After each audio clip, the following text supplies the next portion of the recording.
चलिए फ्रेंड्स, शुरू करते हैं आज का अपना वीडियो। आज के शुरू आने वाला हूं क्लास 9th के लिए मैथमेटिक्स का त्रैमासिक पेपर, जो कि आपका 10 अक्टूबर को होने वाला है। तो जितने भी छात्र देने वाले हैं 10 अक्टूबर को अपना एग्जाम, त्रैमासिक एग्जाम क्लास 9th मैथ का, तो एक बार वीडियो को जरूर देख लेना। यही पेपर आने वाला है आप एग्जाम क्वेश्चन पेपर में। यदि आपको 75/75 यानी कि आपको 75 में 75 अंक पूरे के पूरे लाना है, तो वीडियो को अंत तक वॉच जरूर करना। तो फाइनली शुरू करते हैं आज का अपना वीडियो। तो यहाँ पर जो पहला वाला क्वेश्चन होगा वो इस प्रकार से रखा जाएगा। यहाँ पर कह रहा है सही विकल्प चुनकर आपको लिखना होगा। यह क्वेश्चन आपका 5 मार्क्स में पूछा जाएगा। इसमें ये पहला वाला क्वेश्चन है कि निम्नलिखित में से कौन सी अपरिमेय संख्या है। तो कौन सी एक अपरिमेय संख्या है, तो आपके जो आंसर हो जाएगा वह कौन सा हो जाएगा। तो आपका जो आंसर हो जाएगा तो वह कौन सा हो जाएगा। तो 0.2325 बार जो होता है वह एक अपरिमेय संख्या होती है। नेक्स्ट की बात करें, यहाँ पर है निम्नलिखित में से बहुपद है। तो निम्नलिखित में से बहुपद कौन सा है, तो आपका आंसर आ जाएगा x² + का 3s। यह एक बहुपद है। और यहाँ पर बात करें कि दो चरों वाला रैखिक समीकरण कौन सा है, तो दो चरों वाला रैखिक समीकरण जो है वो आपका ax + by + c = 0 है। यहाँ पर बात करें कि एक त्रिभुज के तीनों कोणों का जो सम होता है वो कितना होता है, तो 180 डिग्री होता है। यहाँ पर बात करें आयत का प्रत्येक कोण कितना होता है, तो आयत का जो प्रत्येक कोण होता है वो 90 डिग्री होता है। कितना होता है, तो क्या होता है, तो 90 डिग्री के आसपास होता है, यानी 90 डिग्री होता है। सेकंड वाले क्वेश्चन की बात करें वो इस प्रकार से रखा जाएगा। रिक्त स्थानों की आपको पूर्ति करना है, परिंदा बिना से आपको खाली स्थान भरना होगा। यह क्वेश्चन भी आपका 5 मार्क्स में पूछा जाएगा। दो परिमेय संख्याओं के मध्य डैश परिमेय संख्याएं होती हैं। कितनी परिमेय संख्याएं होती हैं, तो अनंत। कितनी होती हैं, तो अनंत परिमेय संख्याएं होती हैं।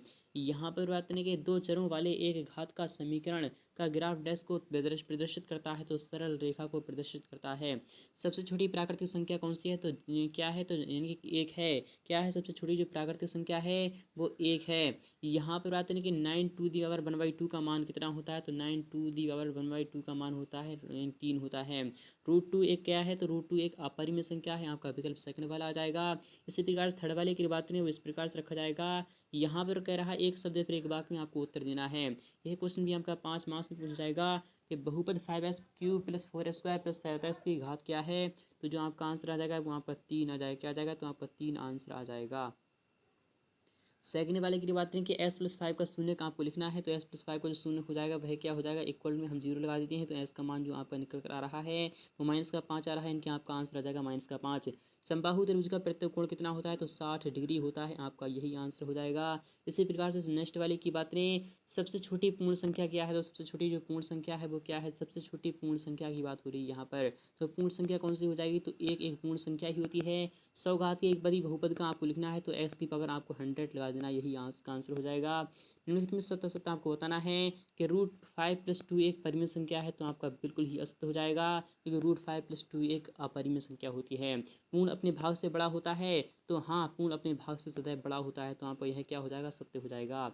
दो यहाँ पर कह रहा है, यानी कि यहाँ पर कह रहा है दो चरों वाले प्रत्येक रैखिक समीकरण का आलेख एक सरल रेखा होता है। तो आपको यह क्या हो जाएगा, बिल्कुल सत्य हो जाएगा। x - y और s+5 यानी s+y x² - का y² का फॉर्मूला है। तो आपका ये भी करेक्ट है। बहुपद 2s+5 का शून्य -5 है, नहीं -5/2 होगा, इसलिए आपको यह क्या है, इनकरेक्ट हो जाएगा। पाँचवीं की बात करें कि सही जोड़ी बनाना है, मैच द कॉलम आपको मिलान करना है। स्तंभ आ और स्तंभ ब आपके सामने आ चुका है। -2 और यहाँ पर +2 है, यानी -5 + 2 है, यह -3 के इक्वल हो जाएगा।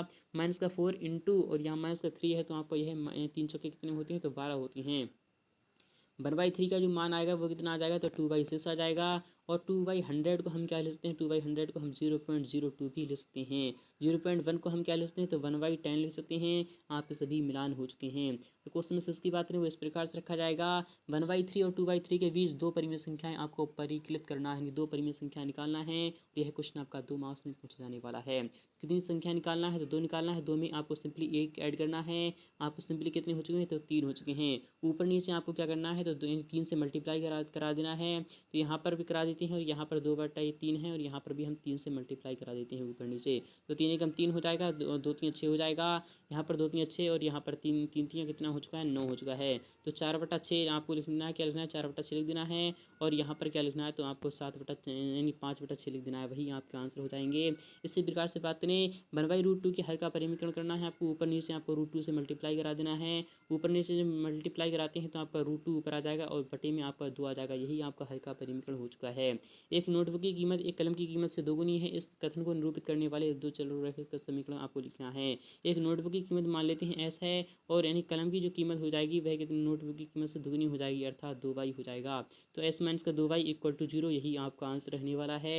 यहाँ परिवर्तन के के का मान आपको ज्ञात करना है। क्या करना है? के का मान आपको निकालना है। जब x इक्वल टू 2 और y इक्वल टू बना है समीकरण नहीं 2s plus 3y equal to के का एक हल होगा। तो 2s यानी कि 2 दूना 4 हो जाएगा और यहाँ पर 3y यानी कि 3 एकम 3 हो जाएगा। इक्वल टू में आपका के है तो के का मान आपको सिंपली 7 मिल चुका है। इसके आगे का सोल्यूशन मैं आपको नेक्स्ट पार्ट में दिखाऊंगा। फिलहाल कि अभी क्वेश्चन पेपर आपको अच्छे प्रकार से देख लेना है। आगे का सोल्यूशन चाहिए तो कमेंट्स में बता देना। इसका आगे का सोल्यूशन मैं आपको बहुत जल्द प्रोवाइड कराने वाला हूँ। तो आपके सभी क्वेश्चन रहने वाले हैं। तो मिलते हैं नेक्स्ट पार्ट में, तब तक के लिए।